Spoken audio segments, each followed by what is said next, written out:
Hi guys, it's Steph Duncan. I'm getting ready to give you my commemorative speech, and these are my friends Katie and Bella. Does it show you guys? Okay, they will be listening today. Um, so I have an older brother. He's 5 years older than me. His name's Tommy. And every little girl I think who has an older brother grows up wanting that older brother to be this protective friend who they can joke around with and do life with. But my brother was not that for me. My brother got addicted to drugs at a very young age, and that continued as he got older and he got into more and more trouble. And it really felt growing up that I was a single child rather than having an older brother. He was kind of somebody that I never could talk to, never could rely on. And it was really hard watching friends who did have older siblings that they had great relationships with. And I think I spent a lot of my life yearning for this and yearning for a relationship and a friendship that I was never given. And I was almost a little frustrated with God that He would have given me someone who couldn't actually be a brother to me. But 5 years ago, I met a man named Craig Lilly who soon became that older brother figure that I had always wanted. Craig and I got placed on a Young Life team together when I was a freshman in college at the University of Mary Washington. I had never met him before. He was completely new to the area, and that is when our friendship began. A little bit about Craig and some of his achievements so that you guys can start to get a foundation of what of a great person he is. He graduated from Christopher Newport University with a communications major, and he went on Young Life staff soon after. He had started a job in another field but realized that he wasn't doing anything that really impacted people, and he really wanted to impact people, and more specifically high schoolers. So he applied for Young Life staff and ended up going on staff in Caroline County, which is a small town in Virginia that he is actually from. So he got to start a ministry at the high school that he went to, which is really awesome, and that is where we met. After 3 years of leading at that high school, he was asked to become the area director of the Peninsula, which is this area and around CNU Hampton, which is a huge deal in Young Life to be asked to become an area director after only 3 years. He is not only in charge of just one high school and one middle school now, but all of the high schools in Hampton and all of the high schools in Newport News, as well as a leadership of 60 to 70 CNU college life leaders. Craig not only is on Young Life staff, but he also is a Young Life leader alongside of that. So he leads at Warwick High School, and he goes in and he does the things that he trains other leaders to do. Craig has also been asked to speak at camps, which is a huge gift in Young Life to be asked to do that, and it's a huge responsibility. So he's been able to go on camp trips and speak to large groups of students coming to camp. Some things beyond Craig's career that I think really make him somebody who is honorable and somebody that's great to look up to is his family. Craig is married to a wonderful woman that may exceed his potential, Beverly. They met in college, and their marriage is just a very great picture of what two wonderful people they are. They are very honest with people who come in and hear about their marriage, and they welcome people into their home, and they love people like they're their family, because in their eyes they are. He is an amazing husband, and the other cool thing is that he's about to become a father. They're having their first child in September, and I can only imagine that he's going to continue to be great at that, just like he is as a husband. Craig is not only a great husband and going to be a great father, but he's just a great person to be friends with.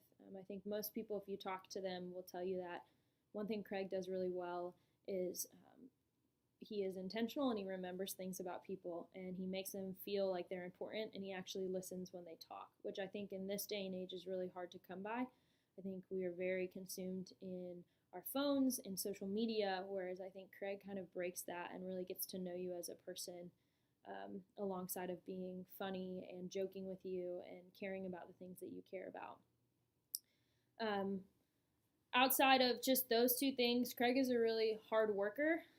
He does CrossFit, which if you know anything about CrossFit, it's really hard. So the fact that he does that shows a little bit about his character and how he pushes himself.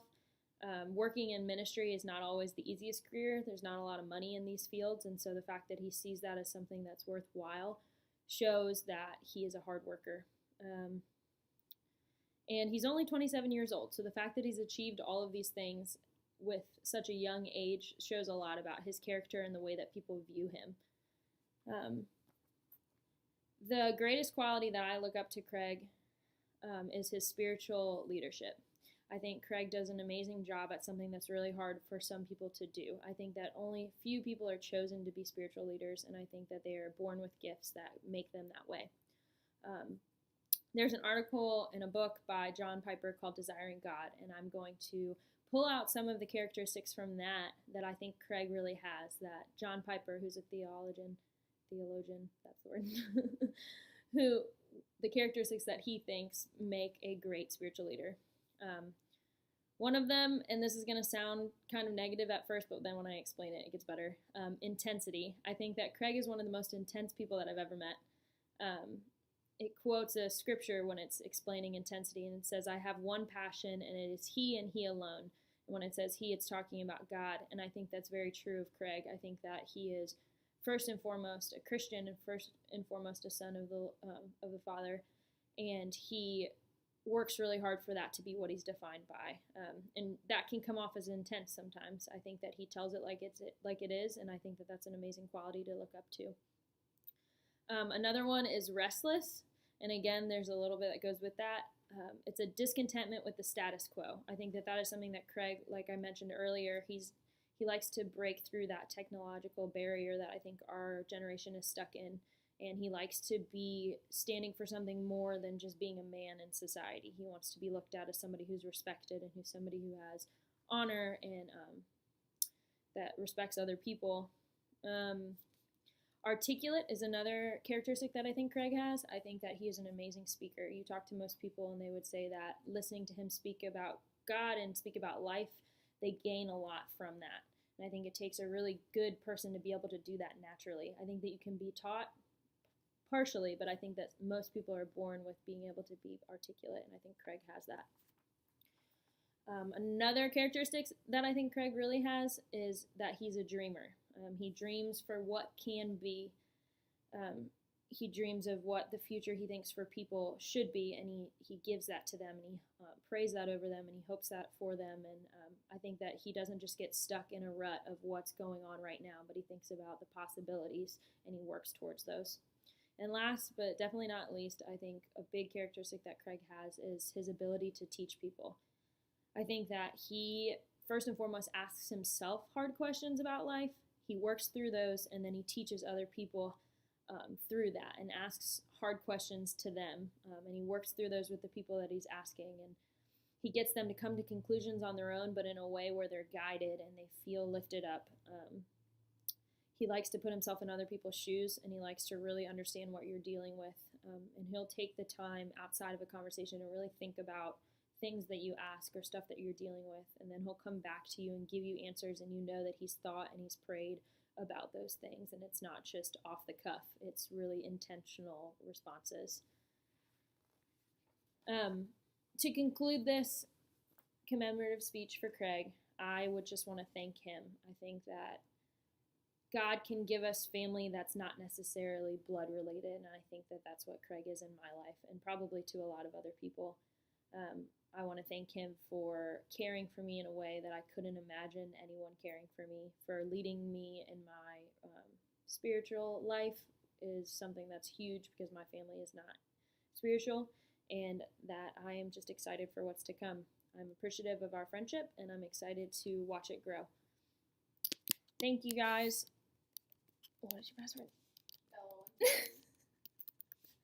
Thank you guys for listening, and hope you have a great night.